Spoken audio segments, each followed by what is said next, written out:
Hey, I'm Jeff. I'm Rob. Bart. And thanks for tuning in to the Offroad Toolbox. Here we are live at the Offroad Toolbox World Headquarters in Daytona Beach. Worldly. Headquarters. We're worldwide. Yes. Now, if you're watching us at our official Jeep Beach page on YouTube. And that, Jeff, is? At Jeep Beach Official. That's right.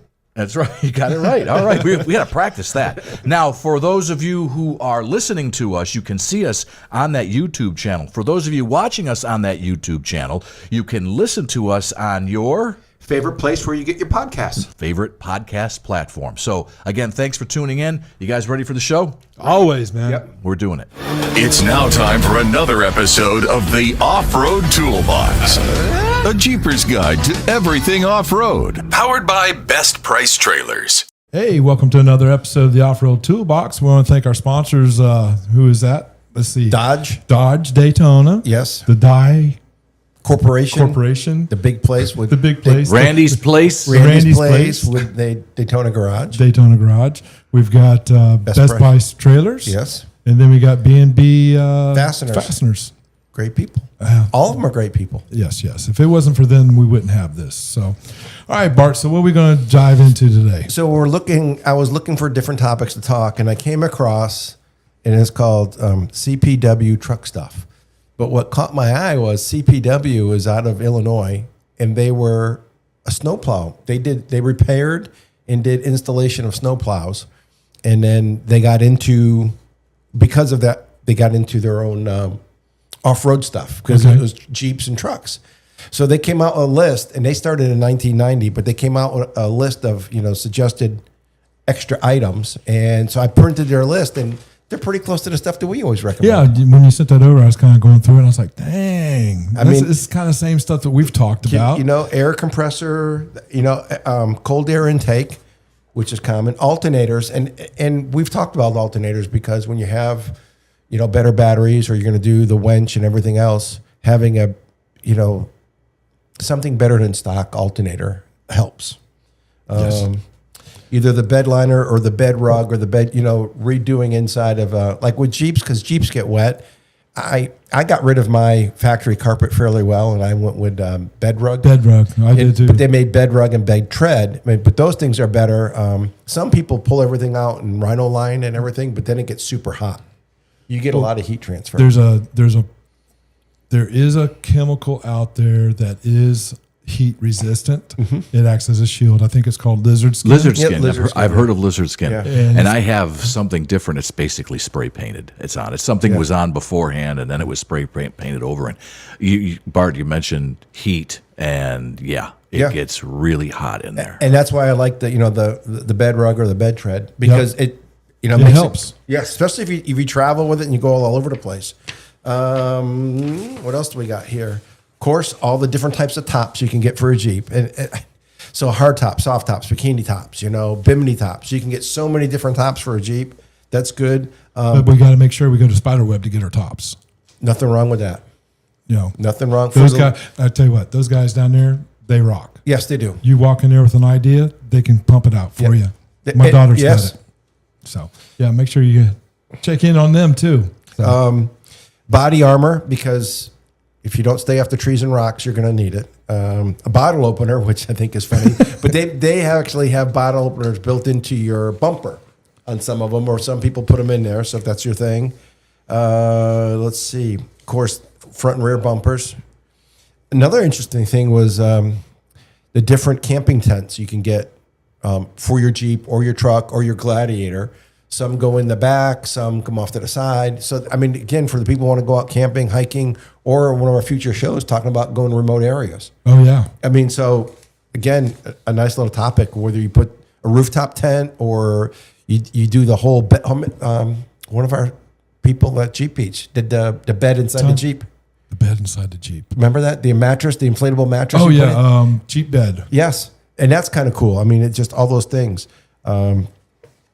Cargo netting, which is kind of good, especially if you have animals, or kids. You don't want them flying around, having cargo netting.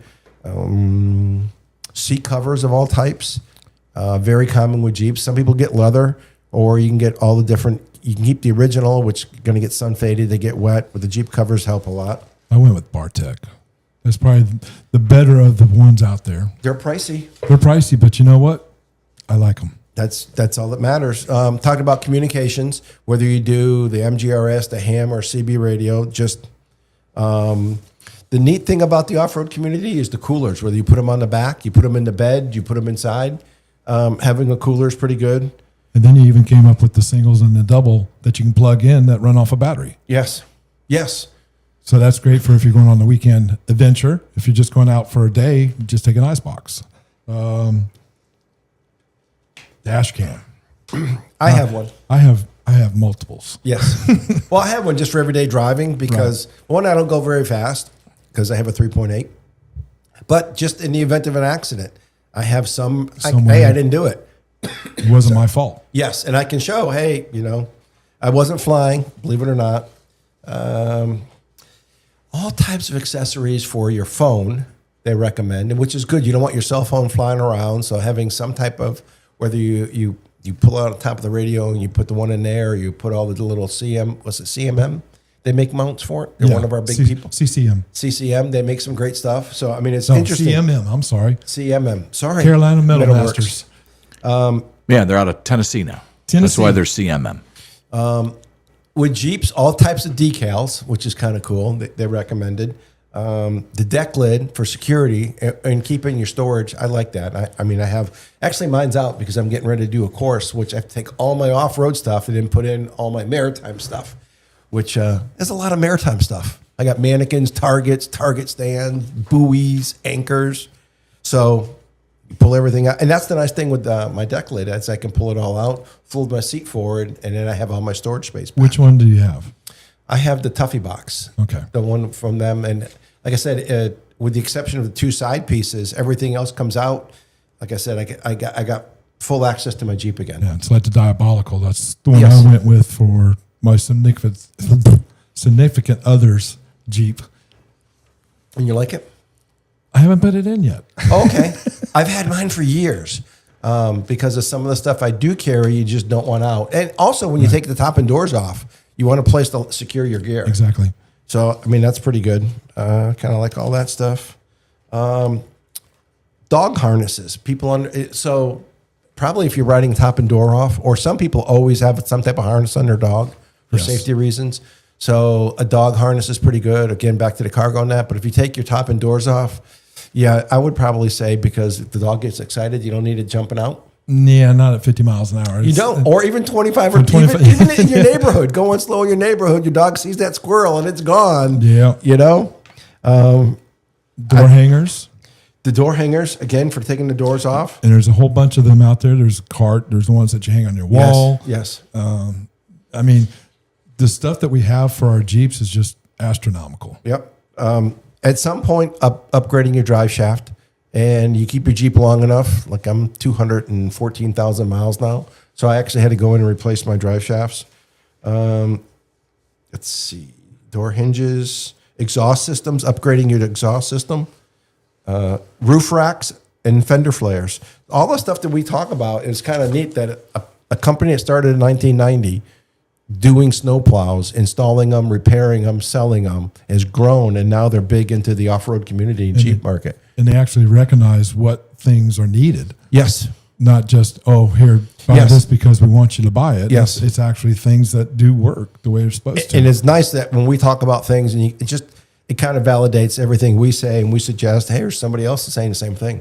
Yeah. So it's just kind of cool that it's just, again, a small mom and pop place started. And that's just kind of cool. That's what we love.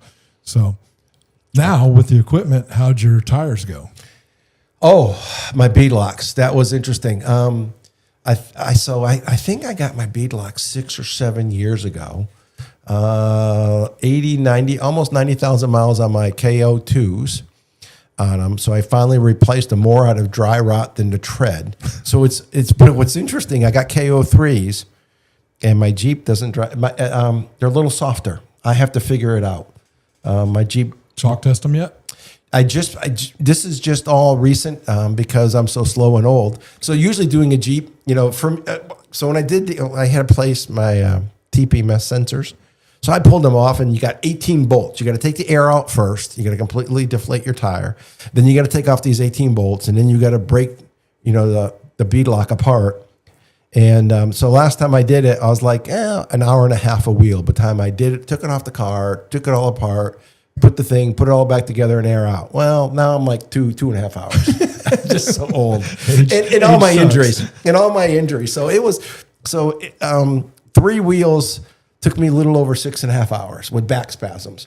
And those tires are heavy. So I'm dwarf tossing these 80, 90 pound things back and forth, flipping them over, prying them up.